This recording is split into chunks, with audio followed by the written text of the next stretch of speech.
Kristen Maxwell of the Sporting News here again with Le'Veon Bell, former All-Pro running back, boxer, rapper, and all these other titles. But I'm actually not here to talk to you about any of those things. I'm sure we'll have some boxing questions in there, but there is something I discovered on the internet that I've just been dying to talk to you about. And that is that you're on OnlyFans. I am. Yes, and I don't need to state the obvious. There's obviously some very taboo connotations that come with being on OnlyFans. So I wanted to get your take on it. So just to start off, what was that pivotal moment, let's say, that encouraged you to sign up and create an OnlyFans account? Well, I think OnlyFans is a great platform for me to be like super intimate with my fans, other than like, the obvious like Twitters and Instagrams and things like that. I post a lot of public things, things that anybody kind of, get a whip of and kind of join. And I feel like OnlyFans is my opportunity for me to be like more intimate with my fans. So I'll post more of like me talking about breaking out film or in a sparring footage, or me in the studio actually recording a song.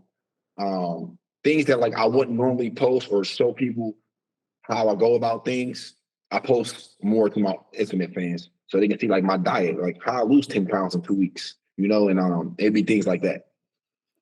Why does OnlyFans feel like a safer environment for you to kind of be more vulnerable and share that type of content rather than the traditional media platforms?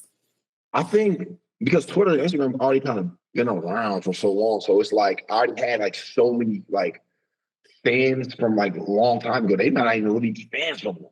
So I feel like when I created the OnlyFans and a new platform, then my fans that's like really in touch with me right now involved about what I want to do, whether it's gaming or boxing or break down film or make music, they can be more involved in what I'm doing right now rather than what I was doing years ago. You know what I'm saying? So I think this gives people more opportunity to be tapped in.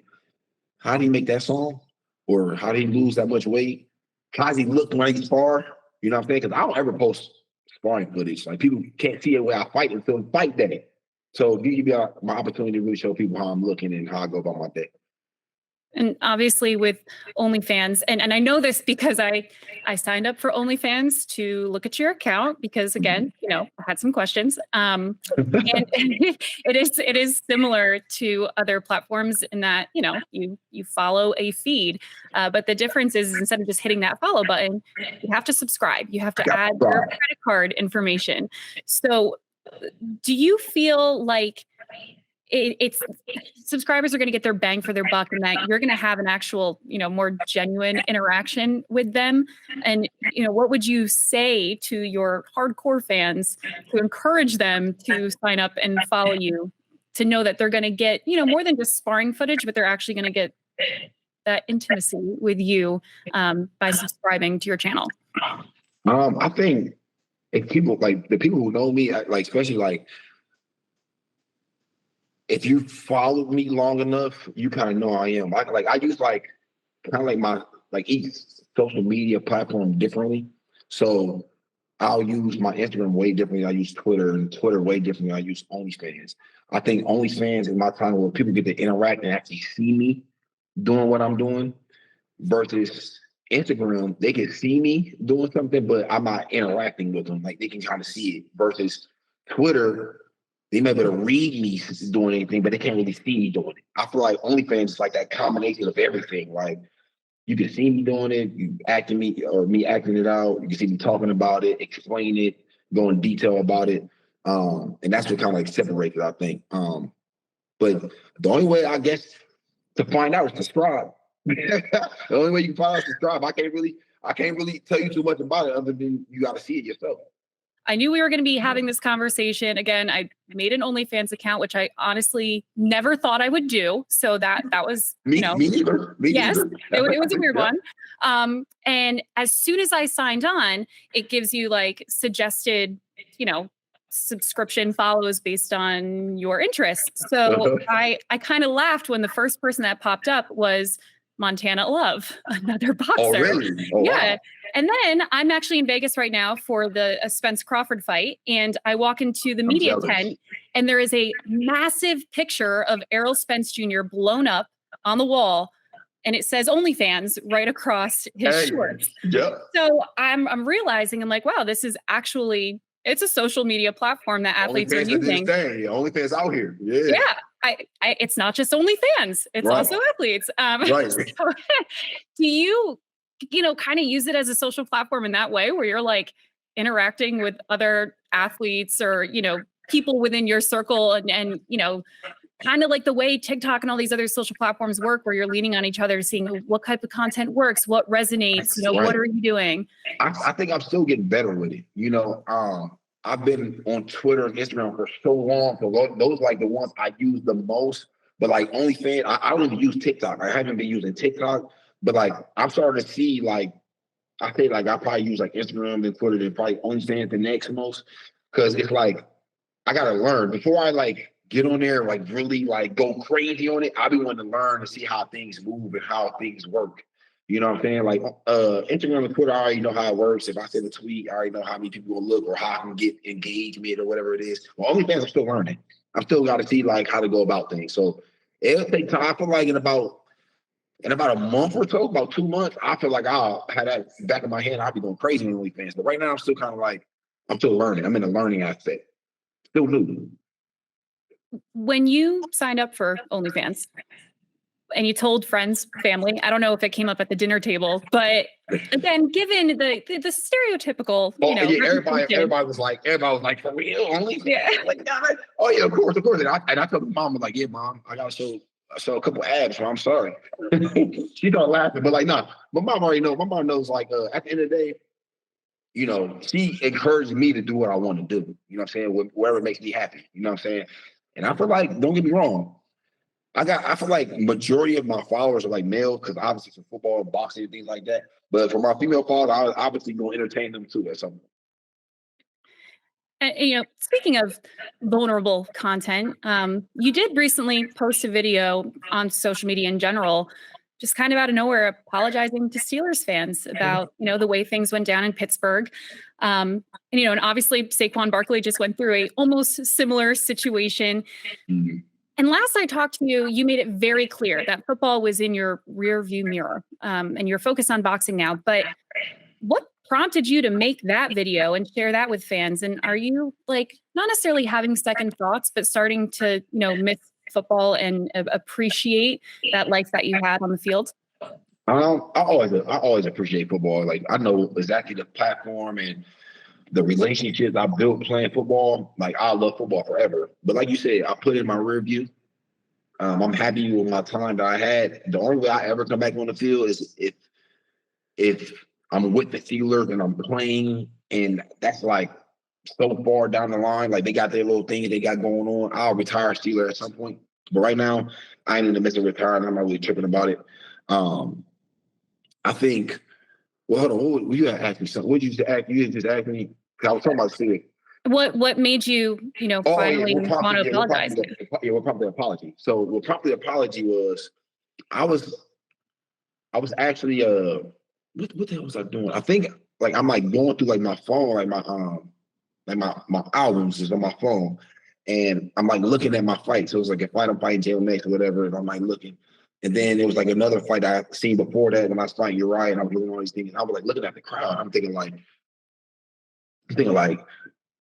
are people like there to watch me lose, or are there people there to watch me win? It's like that thought kind of went in my head, and I started kind of thinking like my fans that I had are so split now, because I feel like some of them are so mad at me for not playing or leaving or whatever it may be, and I signed a contract, and then others understand why I was doing it and what I was standing for. So I feel like I was like kind of in the split, right? So then when I came to that realization, I kind of pondered on it for like a week. Like, I didn't really like right away tweet it. I kind of pondered on it a little bit, and I think one day I like seen something on Instagram. I forgot exactly what I seen, but I think it was like something with the Steelers, whatever. And I'm thinking like, man, I just need to apologize to my fans, bro, because it's like They love me. I know they still love me. They're just mad at me. They're mad at me, but I know they love me. You know what I'm saying? So I'm like talking to like one of my guys. Oh, that's what it was. I was talking to like one of my actor friends or whatever. He was like trying to work around this movie. Well, I can't even tell you about information on that yet, but it prompted the idea like, man, I need to apologize to my fans so they'll know when I sat out, it wasn't because I'm mad at y'all or anything that y'all did. It was literally because I'm mad at upstairs. I'm mad at, you know, the owners, the GM. You know, I'm not even mad at the coaches. I'm not mad at my teammates or anything because they didn't do anything to me. So I felt the need. I wanted to apologize just for the simple fact that I wanted fans to hear from me where I was coming from and that I'm genuinely sorry for not playing, you know, in 2018 because I know how that made y'all feel. Like I know that hurt y'all feelings. I know like there were so many people who picked me in fantasy football, #1 pick. Like, oh yeah, Le'Veon Bell would pick him #1 pick. You know what I'm saying? And then for me not to even come. So they lose that whole pick. They could have picked like whoever was crazy at the time, whoever was that another pick they kind of went with. They chose me and I didn't play. And if I had lost their little fantasy league, whatever. And I didn't really understand how big that was for people until now. Like now I'm out of the league and I see how people how serious they take fantasy football. So it's like at the time, I didn't really understand or really, it didn't really resonate to me how hurt they were or how upset I made them. You know what I'm saying? And then I guess it took like a little epiphany, like a couple years later, I'm like, damn, like I did do this. Damn, I could see why they was feeling like that. So I felt the need that I learned to apologize just to clear the air and let them know like, hey, where I was coming from. And at the same time, let them know I wasn't mad at y'all and I don't want y'all to be mad at me. I was mad at upstairs. You know what I'm saying? That was it. So that's what prompted the apology. Yeah, well, a lot of football fans, they don't really think about the business side of things. It is very emotional. So I am sure that apology went a very long way with Steeler Nation. And teasing that you want to retire a Steeler and that you would come back under certain circumstances is absolutely a good way to encourage people to subscribe to your OnlyFans. So great marketing tactic there. I'm telling you. You know, I got the. Cause I'll be walking through dress. See, that's the thing on OnlyFans. That's the time where I'm like really showing, like, okay, when I work out and football workout, what I really do. You know what I'm saying? How I'm really getting my legs stronger. How am I really getting in shape versus the ones I post on Instagram. If the ones I post on Instagram, that's the ones I want everybody to see. All right, everybody else can do this, but the ones that's like, all right, this is what makes Le'Veon Bell is this. That's only on OnlyFans. And one of your recent posts on OnlyFans was how you'll be getting back into the ring soon. So, what's the next matchup going to be? Do we have any information? Is there an ideal opponent that you would like to fight next? I'm looking to fight in October. There's this guy who's been kind of talking a little bit. We're gonna see. He's been talking a little bit on Twitter. And I feel like in October, we're going to get it on at some point. October, I will be fighting again. Hopefully, I need all Steeler Nation behind me. I need all Columbus behind me. I need all East Lansing, Michigan behind me. I need everybody behind me for this fight because I'm going to need it. And is this going to be on another Misfits card or will this be? I'm planning on being Misfits. Yep, okay. Maybe Misfits in October. That's what I'm looking at right now. Me and talks. So this is obviously a really big fight weekend. Oh, it's going to be a big fight. It's going to be a big I can't wait until Errol Spence. Yes. Please don't make me pick a winner right now because I can't. You got to interview me again on Saturday morning. Okay, well, we can arrange that for Saturday morning, but I want to know where your head's at right now. So you don't need to give me like a prediction per se, but there's this fight is for all the marbles. All the belts are on the line. This fight we've waited 5 years for. So you've had 5 years to think about it. So you can at least give me something here. All right, so this is how I really see it. I see Terence Crawford is the boxer, right? So Terence Crawford is the guy. He go orthodox, he go southpaw. I feel like earlier in the fight, he gonna be the guy kind of moving around the ring. Errol Spence gonna be the guy applying the pressure. And Terence Crawford gonna be the guy on the outside. He got a point. I think he's gonna be the guy trying to get his points, get it by the round. Now, in that first round or early rounds, if Errol Spence is getting to him quick, like if Errol Spence is on him and they closing the distance quick, I think Errol Spence is gonna win. But Terence Crawford has the skill set. He has the athletic ability to literally dink and dunk you. When I say dink and dunk you, that means like I could just point you the whole time, the whole fight.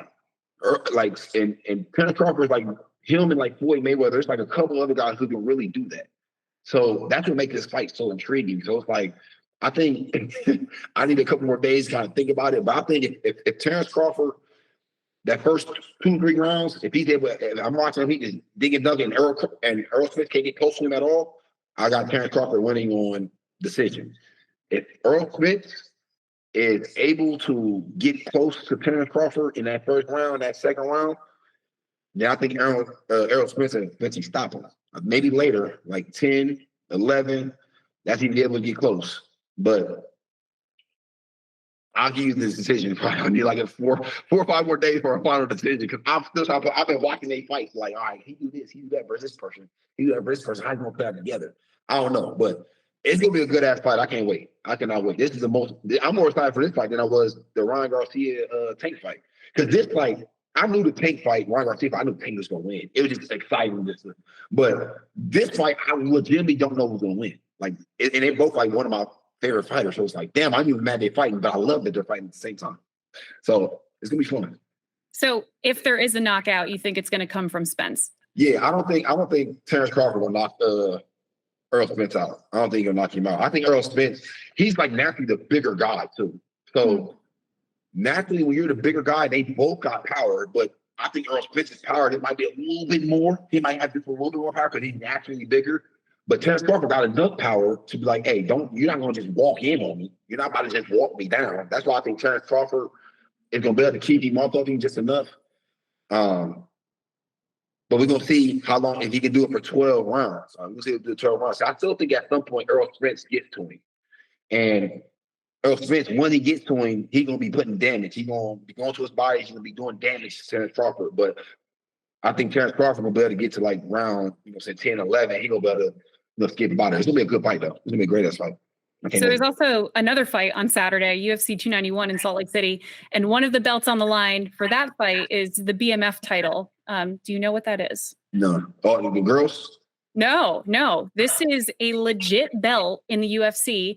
It stands for the Bad Mother title, previously, held by Jorge Masvidal.